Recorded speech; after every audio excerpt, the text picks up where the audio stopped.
Bom, então a gente vai iniciar aqui a próxima aula, que é a aula 3. Nessa aula a gente vai estender um pouco mais os métodos ali, né, de classificação que a gente começou discutindo nos vídeos passados, né? Então ainda a gente vai ficar no contexto de classificação e vai permanecer nele por um bom tempo, né? E o nosso objetivo, lembrando aqui, né, é fazer a separação entre duas, ou eventualmente até mais classes, como a gente vai começar a ver na aula de hoje, né? Um detalhe aqui é que a gente vai continuar ainda, pelo menos no início, né? Falando de classificadores do tipo lineares, né? Ou seja, que tem aquele formato WTX mais W0, né? Formando uma equação de hiperplano aqui, né? No espaço multidimensional, né? E à medida que a gente for avançando nessa aula ainda, a gente já vai começar a falar um pouco sobre os modelos não lineares, né? Então, modelos que não seguem essa abordagem aí esse tipo de equacionamento aqui para fazer a separação, né?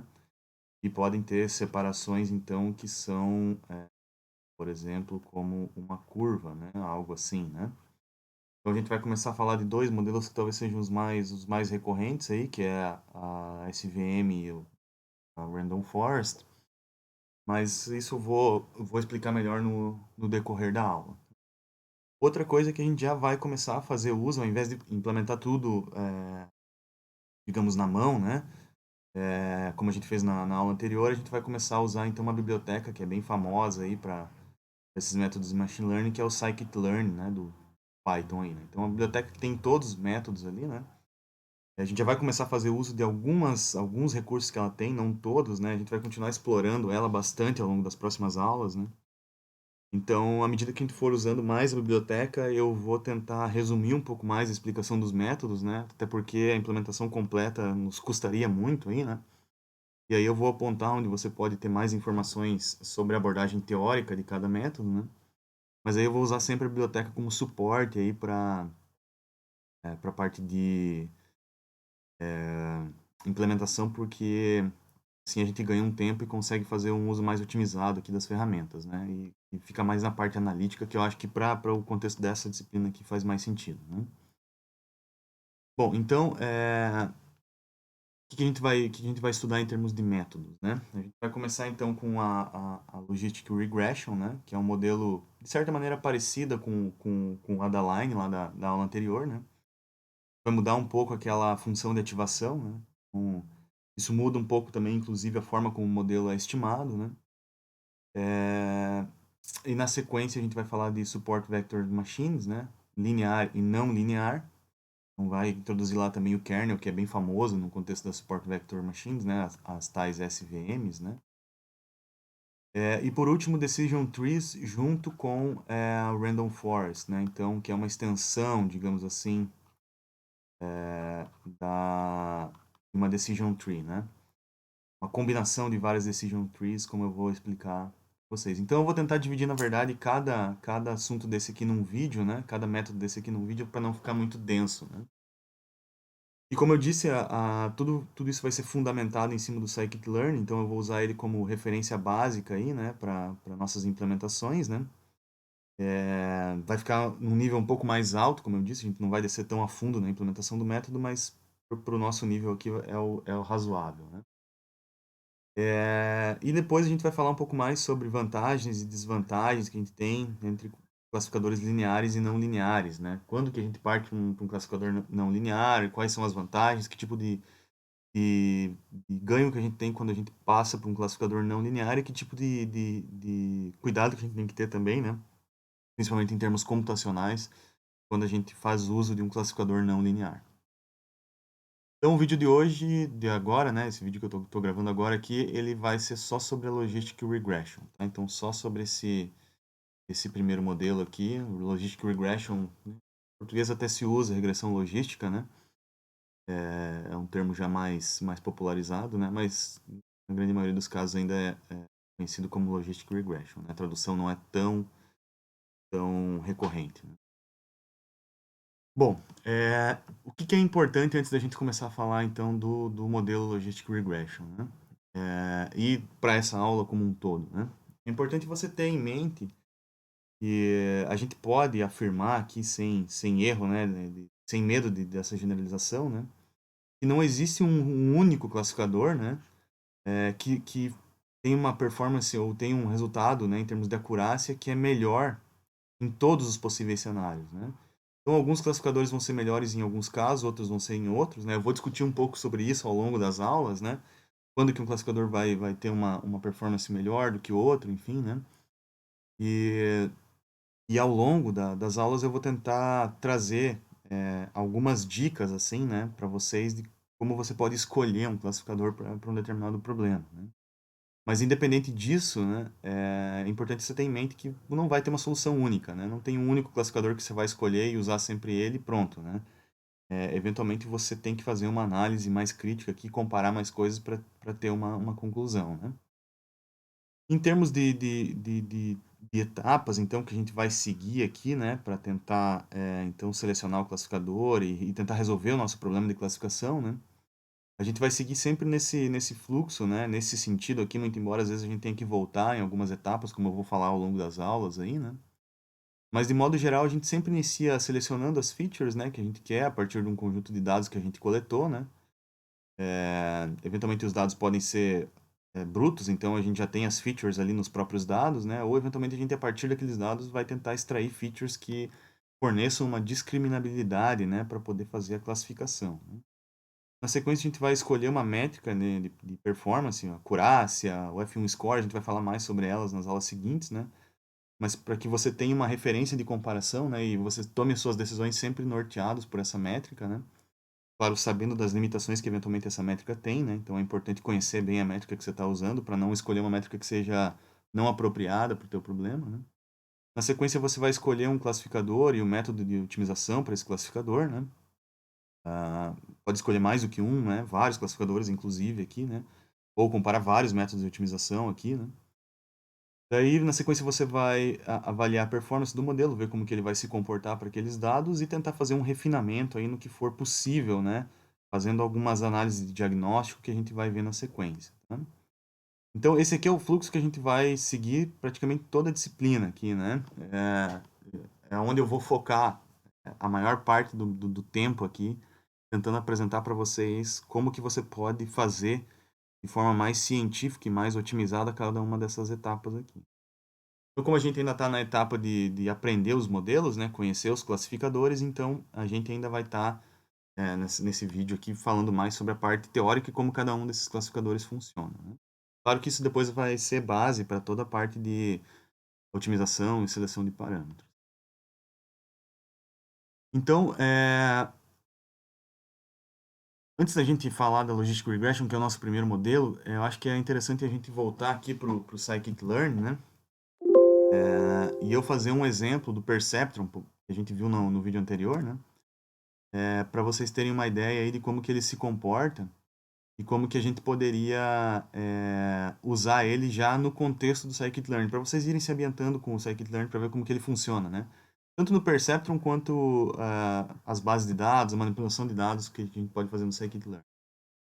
Então, eu vou chavear aqui chavear aqui pro meu Colab, né, da aula 3, né? Então, é esse capítulo 3 do livro aqui, né?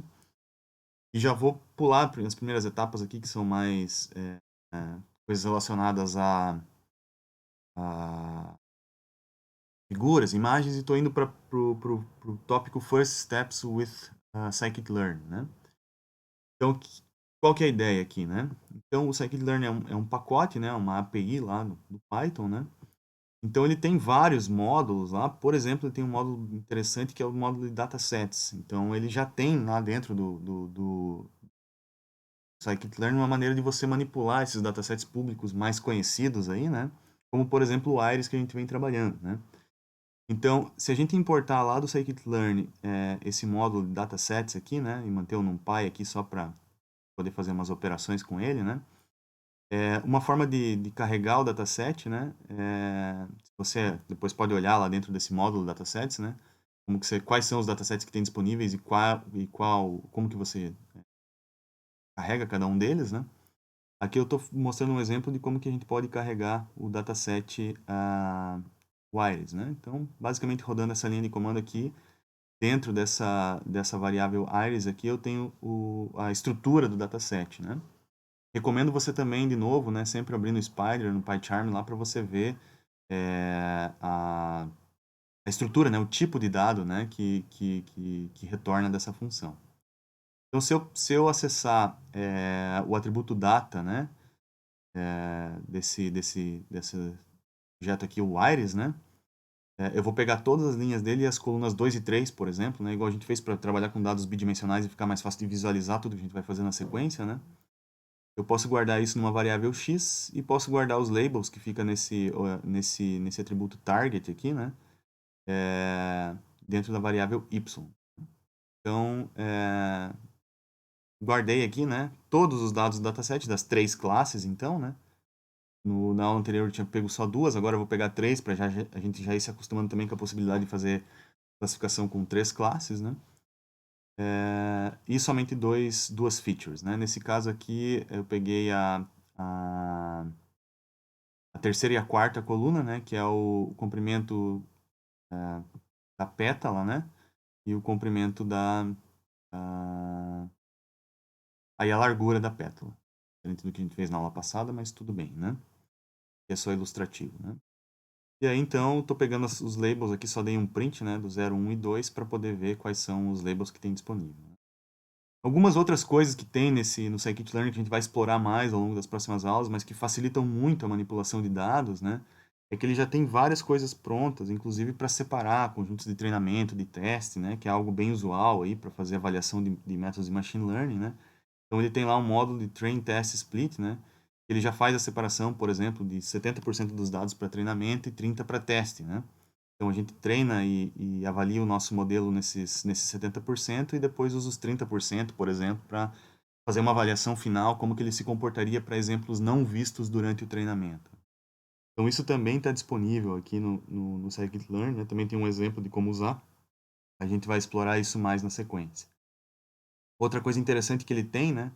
Toda a parte de pré-processamento, tem várias funções de pré-processamento e normalização, como por exemplo o feature scaling que a gente falou no vídeo anterior, né? Então ele tem lá o standard scaling, né?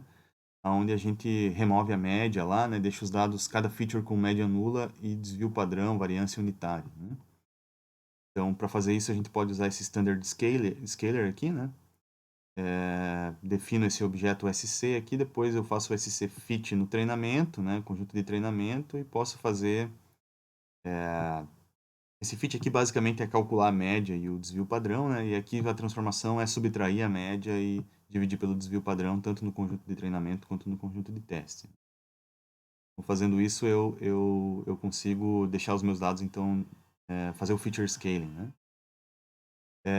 E aí, também tenho disponível lá no Scikit-Learn, depois você pode olhar lá na página do Scikit-Learn, é interessante você dar uma navegada por lá um pouco também, né?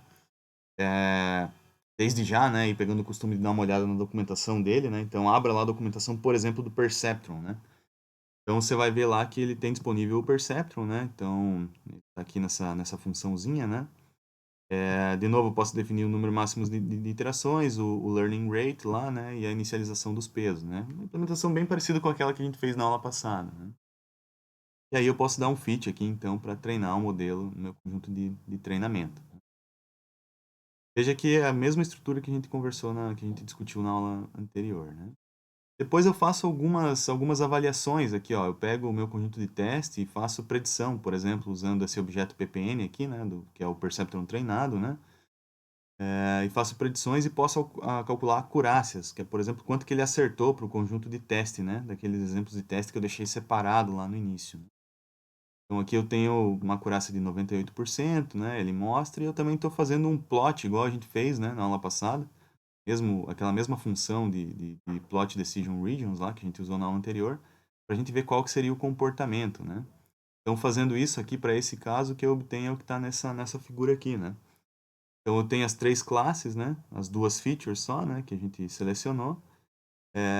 E aí, o que é conjunto de treinamento, o que é conjunto de teste, né? O conjunto de teste está ressaltado com essa bolinha, né? E como eu tenho 3 classes, então eu tenho um classificador que separa a verde da vermelha, um que separa a vermelha da azul e um que separa a azul da verde. Veja que isso tudo, toda essa implementação, né, um perceptron para cada par de classes aqui, na verdade, né? A gente, essa implementação ela é feita encapsulada no método, né? A gente não precisou fazer nada disso. Uma vez que a gente definiu que eram 3 classes, ele entendeu que por ser o perceptron, um classificador que é linear, né? A gente tem que fazer o treinamento entre pares de classes. Então, isso também é uma vantagem do scikit-learn, porque a gente não precisa ficar implementando tudo isso, né? Isso fica tudo encapsulado dentro de todos os modelos que a gente vai trabalhar ao longo da disciplina, né? Então, no fim das contas, aqui tá a resposta final, né? Vocês vejam que esse perceptron do scikit-learn, inclusive, ele é um pouco mais robusto do que aquele que a gente estava trabalhando, né? Ele permite que alguns erros de classificação ocorram, né? Então, ele tem um número máximo de iterações que ele vai rodar e, mesmo que o erro não seja nulo, ele finaliza, né? Então, é por isso que a gente acaba vendo alguns erros de classificação aqui, né? Esse azul foi incorretamente classificado, esses verdes aqui foram incorretamente classificados. Mas de todos os exemplos que nós tínhamos, né, então 98% foram classificados corretamente, né? Teve poucos erros aqui. Claro que se a gente estivesse trabalhando no classificador não linear, eventualmente a gente poderia contornar isso daqui, mas essa discussão a gente vai ter mais adiante, né? Então, o que que é interessante aqui, né, você observar, né? Quando você for rodar a tua análise aí, né? Procura, por exemplo, variar de novo o learning rate aqui, o número máximo de interações, para ver como que isso impacta, né, nas fronteiras de decisão final que você tem aqui, né? Se você quiser também mudar a proporção de treinamento e teste, que é algo que a gente vai discutir bastante na sequência lá, né? Por exemplo, aqui a gente fez 30% para teste, 70% para treinamento. Mude essa proporção, por exemplo, use 50%, 50%, 80, 20. E veja o impacto dessas coisas aqui na superfície de separação final, ou mesmo na acurácia, né? Para você já ir criando um pouco do feeling de análise que a gente vai fazer ao longo da disciplina. Então, isso aqui é praticamente mais do mesmo que a gente já tinha visto, né? Só que agora estendendo para um caso de 3 classes e já fazendo uso aí do scikit-learn, que é a nossa biblioteca básica aí, ao longo da disciplina. Então, eu estou voltando aqui para a aula para a gente, de fato, começar então com agora a Logistic Regression, né? Então, qual que é a ideia da Logistic Regression? O objetivo aqui, é, a fundamentação principal desse modelo, né, é que ao invés da gente dizer simplesmente que um exemplo pertence a uma classe ou a outra, como era no Perceptron e no Adaline, que a gente discutiu no vídeo anterior, né, a gente está interessado também em avaliar qual que é a probabilidade, né, que uma certa amostra, um certo exemplo, pertença a uma classe. Então a gente não quer dizer se ele é simplesmente mais um ou menos um. A gente quer dizer, por exemplo, que ele é da classe mais um com 0,9 de probabilidade, ou seja, 90% de probabilidade. Então, para isso, né, para que a gente inclua essa ideia de probabilidade, né, então, ao invés de ser mais um e menos um, a gente vai fazer coisas entre 0 e 1, né, mas isso aqui pode ter qualquer valor entre 0 e 1 de probabilidade, né?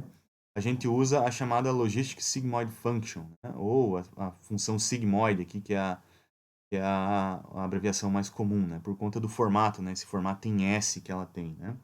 Então, o que é essa função sigmoide? A expressão dela é matematicamente dada por 1 sobre 1 mais n a menos z. Tá? Então, esse aqui é o formato matemático que caracteriza essa curva em formato de S, né? E o argumento z aqui, para nós, vai ser exatamente aquele WTX que a gente vinha trabalhando. Ou seja, o classificador linear está dentro do z.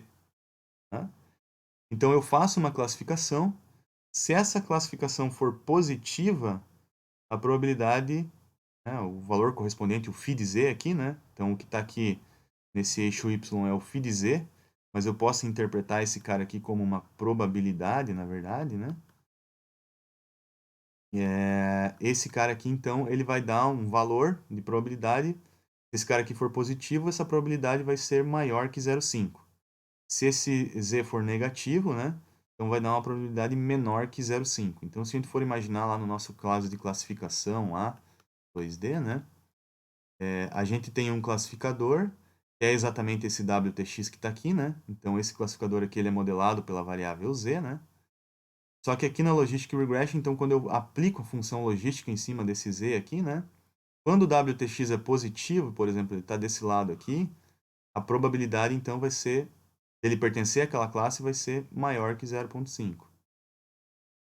Ao passo que, se ele for negativo, né? A probabilidade dele pertencer a essa classe, essa mesma classe bolinha aqui, vai ser menor que 0,5. Ou seja, ele vai ter uma probabilidade maior de pertencer à classe x. Então, é como se eu tivesse aqui, por exemplo, uma função sigmoide que vai modelar a classe bolinha, né? E uma outra função sigmoide, por exemplo, passando por aqui, né? Meu desenho não vai ficar muito bom, mas enfim. Uma outra classe, uma outra função sigmoide passando por aqui que representa a classe x, né? Já que elas são complementares, a gente está falando de probabilidade, né? E como o problema é binário, né? Então, elas são complementares. Um menos a sigmoide vai dar a sigmoide da outra classe, né? Então, essa que é a ideia, né, do uso da sigmoide aqui, é atribuir uma probabilidade, basicamente, com essa cara aqui para cada uma das classes. Bom, isso aqui é só para dar ideia, né, inicial, né? Vamos tentar ver a relação disso que eu estou falando com o que a gente falou do Adaline na aula anterior, né? Então, na aula anterior, a gente falou que o Adaline ele simplesmente calculava o erro a partir de uma função de ativação linear, né? Que o que tinha na entrada era refletido na saída, né? Então, eu calculava um erro quadrático lá, né? E ia minimizando através de um gradiente descendente lá, os pesos até ter um valor pequeno de erro, né? E conseguir acertar os exemplos de classificação, né? Aqui, então, o que a gente vai fazer? Aquela função de ativação, ela não é mais a linear, ela passa a ser essa sigmoide, né? Veja que aqui eu ainda tenho o WTX, né? Mas eu aplico em cima desse WTX uma função sigmoide para transformar tudo isso aqui em probabilidades, né? Já que o que importa para nós é essa probabilidade, né? De um dado, exemplo X aqui, pertencer a uma dada classe qualquer. Já vou tentar formalizar um pouco mais em termos matemáticos isso aqui, né? Mas a ideia é essa, né? Então, eu tenho o mesmo WTX que eu tenho aqui, só que aqui eu tinha uma função linear, ou seja, o que eu via aqui era o que eu via na saída aqui. Já no caso da função da regressão logística, né? Eu tenho na entrada aqui acaba virando uma probabilidade quando eu uso essa função de ativação sigmoidal. Tá? E isso, claro, vai fazer com que a nossa medida de erro mude, né? A característica aqui vai mudar um pouquinho. Não vai ser mais aquele erro quadrático, a gente vai ter que definir uma outra função de erro. Eu vou explicar um pouco melhor na sequência. Tá?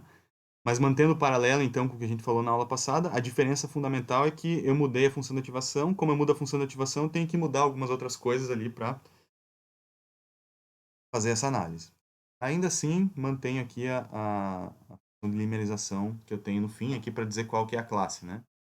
Mas que eu tenho uma probabilidade aqui, eu preciso no fim dizer pertence a qual classe, né? Então, eu posso usar, por exemplo, uma regra ali acima de um determinado valor, pertence a uma classe ou a outra. Já vou falar mais sobre isso. Então, em termos mais formais, né, o que aquele FIDZ está fazendo, né, se a gente for olhar ele em termos de probabilidade, né, já que é isso que a gente tá buscando, né, a gente vai dizer que o FIDZ, na verdade, ele tá fornecendo para nós qual é a probabilidade entre 0 e 1, né, de um determinado exemplo pertencer à classe 1, dado o vetor de features e dado o vetor de parâmetros. Dado o vetor de features e, se for ser mais rigoroso na notação de probabilidade, parametrizado por esse vetor de parâmetros W aqui. O que isso significa? Então, se a gente calcular um FIDZ igual a 0,8, né, pensando lá no Iris dataset, né, para uma determinada amostra de flor, né, ele diz que ele pertence a Iris lá, versicolor, né, que é a primeira classe, o Y igual a 1 lá, né, com 80%. Então, essa que é a ideia desse FIDZ. Claro que a gente não vai ficar modelando tudo em termos de probabilidade ou função de densidade de probabilidade, esse não é o objetivo aqui, né? Muito embora a origem desse modelo seja a partir disso daqui, né? Do teorema de Bayes lá, né? Mas a gente vai tentar olhar direto para esse FIDZ aqui. Então, como que a gente, a partir dessa probabilidade, então define que ele pertence a uma classe ou a outra, né? A gente pode simplesmente usar um threshold desse tipo aqui, né? Se o FIDZ for maior do que 0,5 para para uma determinada classe, né? Por exemplo, para a classe 1, então a gente diz que ele pertence àquela classe 1, né? Aquela classe que a gente está analisando. Caso contrário, é zero. Ou, né, sendo mais direto aqui, né? Se o z for maior ou igual a zero, ele pertence àquela classe. Caso contrário, né, não pertence. Então, a linearização, essa última etapa aqui, a gente pode olhar tanto para a probabilidade, ou seja, maior que 0,5, olhar para o eixo y aqui, né?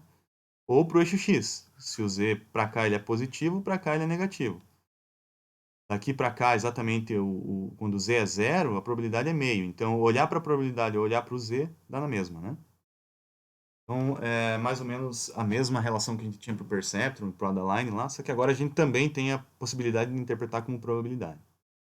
Isso dá uma certa flexibilidade, né? Porque aí a gente pode, além de dizer que ele pertence a uma determinada classe, dizer o quão confiante a gente está sobre aquele resultado. Bom, como que a gente define então o erro, né? O erro de classificação. Lembra que lá no Adaline, o erro de classificação ele era um erro quadrático lá, né? Entre o que eu estava atribuindo e aquilo que eu estava obtendo pelo modelo, né? Perdão, aquilo que eu estava atribuindo e aquilo que eu tinha de anotação do rótulo, né? O erro quadrático, né? Se for o caso, você volta lá nessa aula para dar uma olhada nessa definição.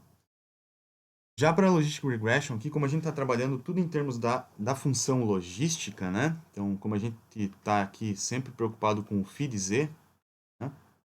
A gente vai tentar mudar a nossa medida do erro para usar esse phi/z aqui, né? Então, a gente vai modificar, inclusive, o lugar onde a gente vai medir o erro. E usar essa função likelihood aqui, né? Ou o logaritmo dela, né? Para a gente poder fazer essa medida do erro. Então, primeiro eu vou definir a função e depois eu vou dizer por que ela por que ela mede um erro de classificação. Então, a função, esse likelihood aqui, ele vai ser o produto para todos os n exemplos de treinamento. Então, é um produtório aqui, né? Estou fazendo o produto dos n casos aqui, né? Do phi/z, ou seja, o resultado, o phi/z eu posso interpretar como o meu resultado de classificação. Então, isso seria um resultado. Elevado a y de z, y de z então é o rótulo, é o label que eu tenho, né? É a minha anotação para cada exemplo. Vezes 1 menos φ de z, resultado, elevado a 1 menos y, que é a minha anotação. Já explico a interpretação desse cara aqui. Em geral, a gente não trabalha muito com produtos, né? Porque como aqui a gente tem probabilidades, se a gente ficar multiplicando probabilidades, né? Por exemplo, 0.01 vezes 0.001, rapidamente isso aqui vai tender a um valor muito pequeno e a gente acaba ficando com dificuldade de tratar matematicamente esses caras aqui. Então, normalmente a gente troca essa função de produto por uma soma, né? Aplicando um logaritmo, por exemplo, um logaritmo natural, um ln, né? Porque quando a gente faz o ln de um produto, acaba virando a soma dos logaritmos, né? Então, isso aqui facilita bastante para a gente, né? E também a gente acaba tirando, quando a gente aplica um ln aqui, essas coisas que estão no expoente, eles acabam virando um produto, né? Então, daqui para cá, o que que eu fiz, né? Eu apliquei um log, né? Normalmente um log... Se usa um logaritmo natural, mas não é via de regra, tá? Se usa porque como esse φ de z aqui tem um expoente, também o ln ele facilita também algebricamente algumas resoluções, né? Então, a função que a gente vai, no fim das contas, buscar otimizar é essa função que está aqui. Tá? Essa função que, para nós, mede erro de classificação. É isso que você tem que ter em mente, né? Para uma função Logistic Regression. É isso que a gente está tentando buscar por meio dela aqui. Bom, então por que esse cara aqui representa o erro? Então eu estou pegando ele aqui de novo, né? Para analisar o que seria para um único exemplo de treinamento aí, né? Então, ao invés de ter o i variando aqui, né? Eu fixei um i qualquer e aí tirei o somatório e deixei a função com essa cara aqui para a gente tentar dar uma olhada no porquê que isso aqui representa um erro de classificação. Né? Então, para isso, vamos imaginar dois casos aqui, tá? Vamos imaginar essa função j aqui quando o y é 1, ou seja, substituo y por 1 aqui e 1 aqui. E quando o y é 0, ou seja, quando eu substituo por 0 aqui e 0 aqui. Quando eu substituo o y por 1, essa parte de cá vai zerar, né? Então eu vou zerar o lado direito, essa segunda parcela, e fico só com essa expressão que está aqui. Então eu fico com menos log. Menos log é essa curva que está aqui. Né? E quando y é zero é o contrário. Eu zero essa parte aqui e mantenho essa parte aqui. Então eu tenho log de 1 menos o φ de z, que é esse cara que está aqui. Então eu deixei no eixo x o φ de z, no eixo y o j. Né? Então eu tenho menos log de φ de z quando y é 1 e menos log de 1 menos φ de z quando y é 0. Né? Se o y for 1, então vamos lá, erro de classificação. O que a gente quer é ver se isso aqui mede erro de classificação. Ou acerto, né? Dá na mesma. Mas vamos pensar em termos de erro aqui, que acho que é mais direto. Então olha só, se o y for 1 e o φ de z for 1, ou muito próximo de 1, tendendo a 1, o que significa isso? Significa que eu tenho um acerto, né? Era 1 e eu classifiquei como 1. Então, se era 1 e eu classifiquei como 1, significa que o meu J de W aqui, o azul, né? Ele vai tender a 0. Então, se era 1 e eu classifiquei como 1, meu erro é 1. Agora, se eu classifiquei esse cara aqui como 0, muito próximo de 0, então o J que está valendo é o J quando o Y é 1 ainda, né? Então eu não analiso o laranja, analiso só o azul, né? Então quando ele era 1, mas minha probabilidade tendeu a 0 aqui, né? Eu tenho um erro de classificação, veja que o J está refletindo um valor mais alto. Então esse J ele vai ser tão mais alto quanto maior for o meu erro de classificação. Veja que se eu tenho uma probabilidade 0,5, ainda assim eu tenho um custo aqui de estar errando, né? Mas não é um custo tão alto quando eu tenho uma probabilidade perto de 0. A mesma análise vale para o J quando y é 0, né? A mesma análise serve para esse laranja aqui, né? Então, o que eu tenho aqui no fim das contas é uma medida de erro, né? Ou seja, esse J aqui ele vai ser tão maior quanto maior for o meu erro de classificação. Lembrando que o meu erro de classificação, então, aqui, ele está sempre atrelado a uma probabilidade, a esse φ de z, né? Então, quando a probabilidade tende a 1 e o y é 1, o erro tende a 0. Quando a probabilidade tende a 0 e o y é 1, o meu erro tende a um valor mais alto. Então, por isso que essa medida aqui, né, ela serve como erro, mas lembrando que a gente mede ela, então, para todos os N exemplos de treinamentos, então a gente soma isso para todos os exemplos de treinamento que a gente tem, né? Isso significa que se eu minimizar o J, se eu minimizar esse cara aqui, né, minimizar o J, eu vou minimizar o erro de treinamento. Então, se eu encontrar um argumento em relação ao W, que é a minha variável, que minimiza o J, então eu vou encontrar o W, que está dentro do φ de z aqui. Lembra que o W está aqui dentro, né?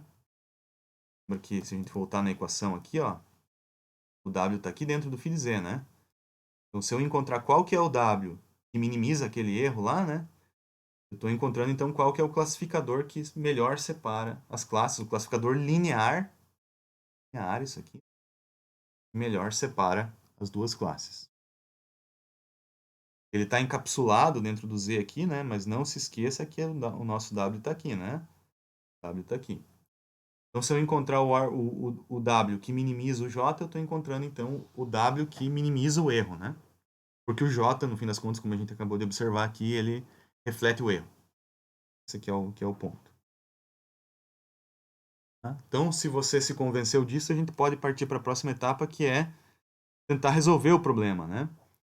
Então, resolver o problema para nós é tentar, por meio então de resolver esse problema de otimização, né? É encontrar uma regra de atualização aqui por meio do gradiente descendente, tá? Nesse formato aqui, né? Então, eu preciso aplicar essa equação. Quero atualizar os pesos decido em gradiente aqui, né? No formato seguindo o gradiente aqui, né? Onde eu vou atualizar os pesos de acordo com esse parâmetro ΔW aqui, né? Então, o ΔW para nós, que vai virar essa equação final que está aqui, né? Já vou provar como, né? É o que a gente precisa encontrar agora para Logistic Regression. Lembra que a gente fez isso para o Adaline lá, né? Derivou lá o gradiente lá, né? Do ΔW. O que a gente precisa fazer agora é a mesma coisa aqui para Logistic Regression. Então, eu preciso fazer uma derivada aqui dessa função custo, né? É isso que é essa atualização dos pesos aqui, né? Em função do gradiente. É uma derivada da função custo, que agora tem essa cara aqui, né? Tô mostrando só para um exemplo, por enquanto, para facilitar. Tem que derivar isso aqui em relação a W. Tá? Para ficar mais fácil aqui, eu vou fazer algumas etapas. A primeira etapa, por exemplo, é fazer uma regra da cadeia no seguinte sentido. Eu vou reescrever isso aqui como uma derivada L de W em relação a φ de Z, uma derivada de φ de Z em relação a W, WJ aqui, né? Então, se eu cancelar aqui, eu tenho mesmo dL de W, dW. Mas eu posso, então, dividir isso aqui em duas derivadas. Uma derivada de L em relação a φ de Z, que é fácil de calcular, mais direta aqui, ó. Olhar para essa expressão, né? Então, qual que é a derivada disso aqui? Vai ser o y sobre o φ de Z, né, que é a derivada desse log. Lembre que esse log aqui é um ln, tá? Podia ter usado ln, mas enfim. Onde você vê esse log aqui é um logaritmo natural, então a derivada de ln de x é 1 sobre x a derivada, né? Então, estou só simplesmente aplicando essa definição aqui, né?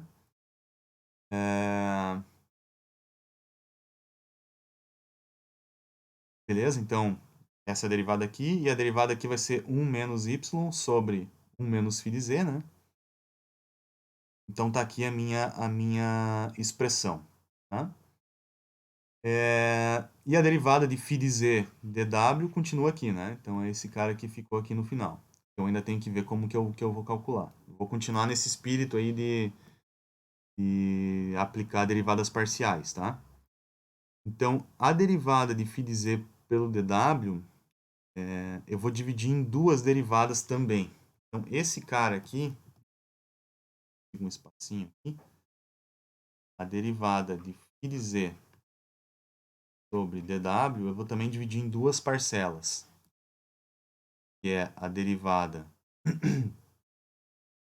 φ de z em relação a dz, vezes a derivada de dz em relação a dw. Cancelar aqui e aqui, eu ainda tenho essa mesma derivada aqui, né?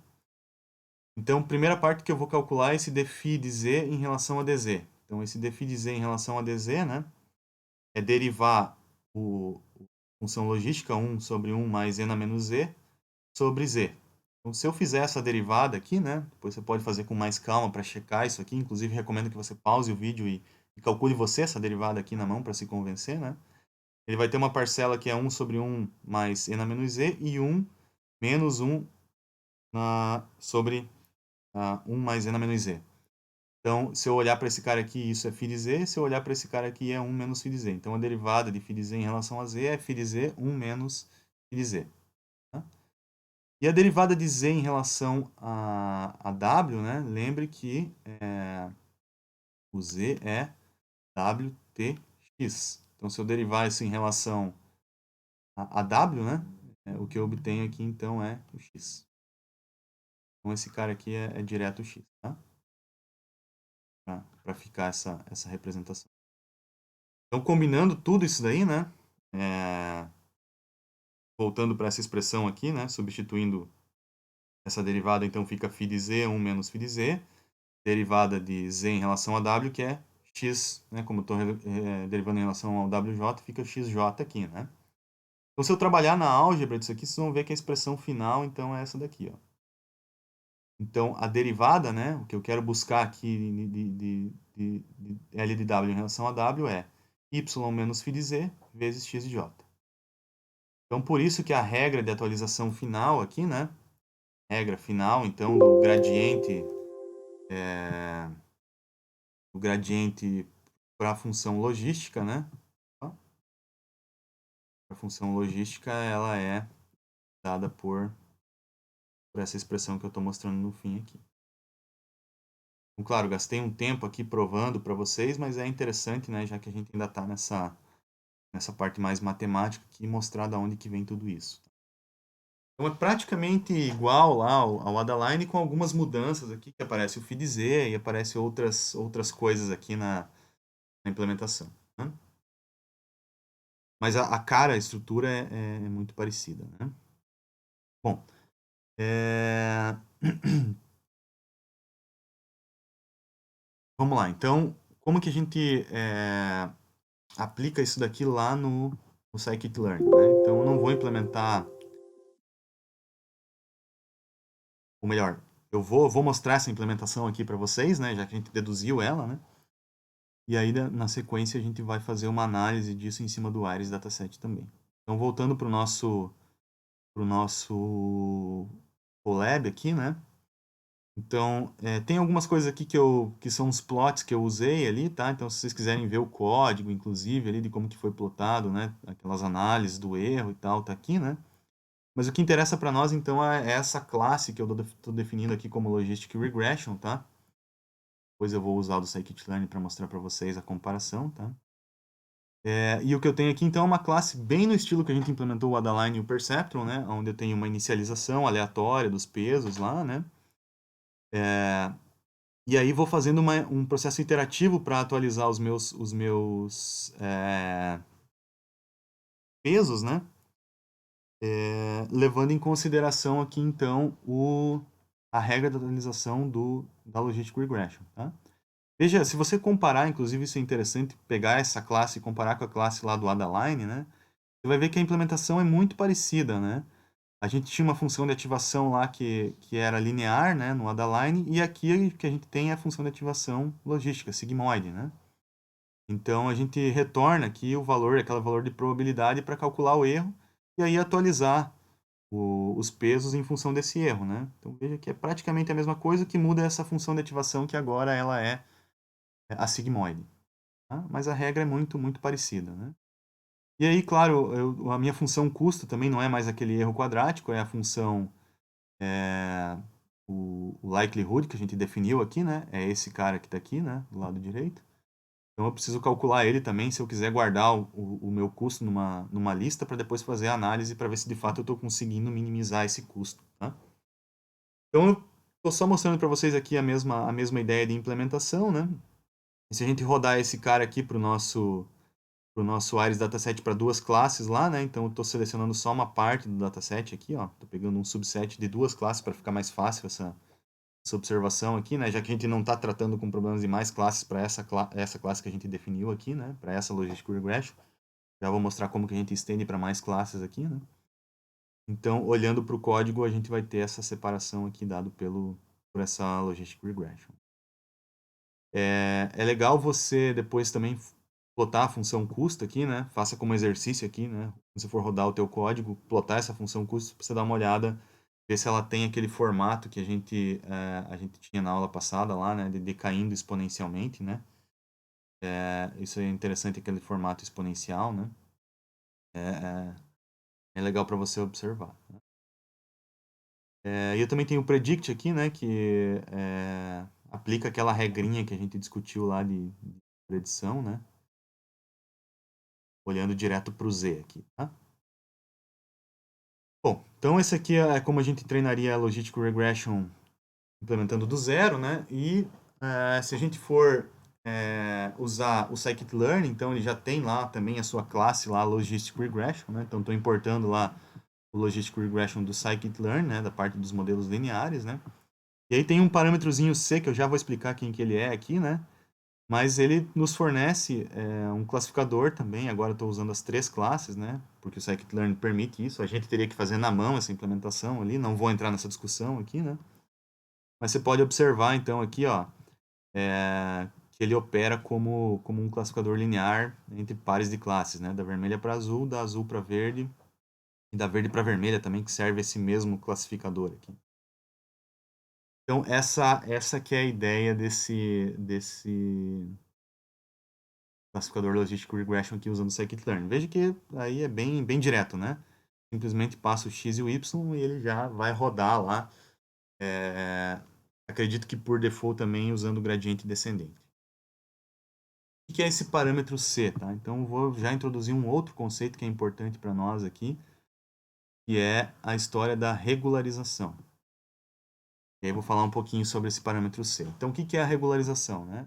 Dependendo da característica dos dados que a gente tenha, né? A gente pode ter um modelo que ele está apresentando o que a gente chama de underfitting ou overfitting, né? O que é o underfitting? Então, o underfitting é como se a gente tivesse um classificador que ele está simples demais, dada a distribuição de dados que a gente tem. Então, esse classificador linear aqui, veja que ele está cometendo alguns erros de classificação aqui, né? Porque talvez ele seja simples demais para esses dados. Ao passo que esse classificador aqui não linear, ó, parece que ele captura melhor, mesmo cometendo alguns erros aqui, né? A separação entre uma classe e outra. Então, o underfitting é como se a gente estivesse colocando um modelo simples demais. A gente diz que tem um high bias, né? Porque tem um erro muito grande de classificação mesmo durante o treinamento do modelo, né? Por conta da escolha do modelo ser simples demais. Sempre levando em conta que a nossa referência seria esse cara aqui, né? Esse seria o nosso melhor compromisso aí, né? Em termos de simplicidade e acerto de classificação. No outro caso extremo, né? A gente tem um classificador super complexo, cheio de curvas aqui, que está separando bem uma classe da outra, né? Mas se eventualmente aparecesse uma classe bolinha aqui, ó, ou outra bolinha, por exemplo, aqui, ou mesmo uma bolinha aqui, né, que parece ser razoável porque estão perto dessas outras bolinhas aqui, né, pensando em exemplos futuros, né, esse classificador teria um erro muito alto para esses exemplos futuros, né. Então ele se ajusta muito bem, ele está inclusive sobreajustado aos dados de treinamento, mas eventualmente ele pode ter um erro muito grande para os dados de teste, coisa que não acontece com esse cara aqui, né. Se a gente imaginar que outras bolinhas poderiam aparecer nas mesmas posições que eu sugeri ali, né. Então, esse cara aqui parece capturar melhor esse compromisso entre complexidade e acerto de classificação.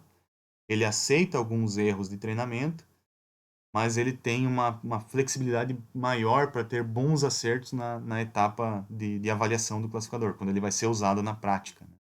Que é a fase de teste. Né? Então, a gente vai falar mais sobre essas questões de overfitting e underfitting, né?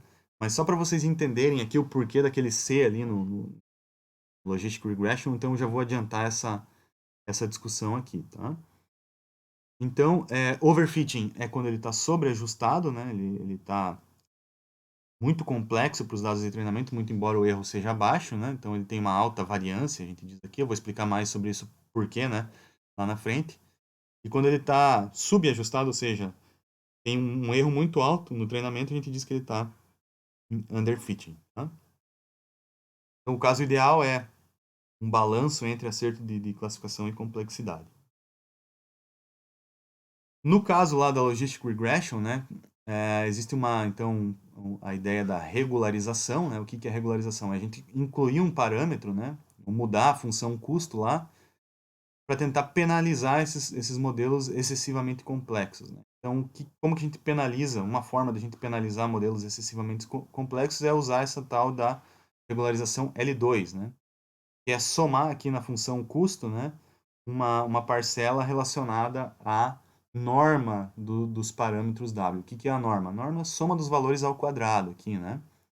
A gente faz essa soma, né, como isso aqui tem uma ordem de grandeza, né? Isso aqui tem outra, a gente faz isso por meio de um parâmetro, que é esse parâmetro lambda que está aqui. O que significa essa regularização? Quando a gente for tentar minimizar o erro, tá, nessa parcela aqui, né, a gente vai também tentar minimizar qual a norma dos parâmetros W. Ou seja, a gente não vai buscar Ws excessivamente altos, né? Ou seja, valores muito altos de W podem levar a essa característica de alta complexidade aqui, de overfitting, como a gente vai ver com mais detalhes nas próximas aulas, tá? Então, quando a gente modifica a função custo, incluindo essa parcela, a gente vai minimizar o erro, que é dado por essa parte da equação aqui, e vai tentar minimizar também a complexidade dada por essa parte da equação aqui. Né? Complexidade, para nós aqui, é dada por valores baixos de W. A gente não vai buscar valores, em termos de norma, né, muito altos para W. Né? Como se a gente tivesse com uma norma muito alta, a gente vai ter um valor muito alto para o W e, consequentemente, a gente vai estar dando mais ênfase, né, ou ponderando mais uma feature em detrimento à outra, já que o W é o que multiplica cada uma das features. Por isso que a gente pode interpretar ele como uma regularização. A gente tenta deixar todos os valores mais ou menos numa mesma ordem de grandeza. Né? Isso também é conhecido como o L2 Shrinkage, né? Ou Weight Decay, né? Que são esses dois termos que eu coloquei aqui, tá? Também é possível observar essa terminologia na prática. Então, se a gente for olhar lá, né, a regularização código, né? Então, analisar qual que é a influência desse parâmetro C aqui, né? Pulando aqui já para Logistic Regression com regularização, né? Então, o que eu estou fazendo aqui, eu estou variando, tá? Só um detalhe, né? O C, ele é o inverso do lambda que eu mostrei na equação ali, tá? Uma característica de normalização que se usa no scikit-learn para deixar todos os parâmetros de regularização com a mesma característica, tá? Então, quanto menor o C, maior o lambda e maior vai ser a regularização. Então, para valores baixos de C, eu estou forçando uma maior regularização, ou seja, estou dando mais ênfase ao segundo termo da equação, né? Quanto maior o lambda, ou menor o C, né? Mais ênfase eu estou dando para essa parte aqui e eu estou dizendo para o meu otimizador, ó, eu quero que o W tenha valores muito pequenos mesmo, tá? Ao passo que eu estou mais preocupado com isso do que até o erro de classificação, tá? Ou preocupado com os dois na mesma magnitude. Então, se eu quero que o W tenha valores muito pequenos, né, então com valores baixos de C, se eu for olhar os valores do W aqui, né, eu vou ter valores mais próximos de zero. Ao passo que se eu não me importar muito com esse fator, eu estou falando assim, ó, essa parte da equação não me interessa muito, então ele pode ter valores de W maiores, veja que eles já começam a disparar os valores aqui, né, para cada uma das features, né, de W, né, quando eu aumento o C, ou seja, quando eu paro de me preocupar com a regularização. Então, esse código aqui, essa parcela do código, eu estou variando o valor de C, né? E plotando o valor dos coeficientes aqui, né? De cada uma das features, né? Só para vocês entenderem qual que é o efeito prático aqui da regularização. Então, nesse momento, o que a regularização está fazendo? Ela está deixando ou os valores muito próximos de zero, ou seja, deixando valores pequenos de W, ou seja, eu estou forçando que os valores sejam baixos, né? Forçando valores baixos significa que eu estou aumentando a regularização. Aumentando a regularização significa que eu vou reduzir a história do overfitting lá na frente, tá? Eu sei que essa relação pode não parecer direta agora, mas a gente vai falar mais sobre ela na sequência. Quando eu aumento o valor de C, eu diminuo a regularização, falo, ó, não, os valores de W não me interessam muito, estou mais preocupado com o erro de classificação, então eles passam a aumentar, né? Mas isso aqui pode ter uma característica de overfitting, como a gente vai falar mais adiante, tá?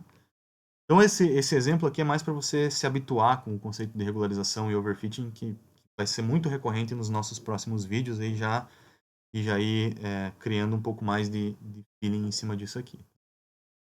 Bom, esse vídeo aqui acho que já ficou mais extenso, eu vou parar ele por aqui e deixar para falar na SVM no vídeo seguinte.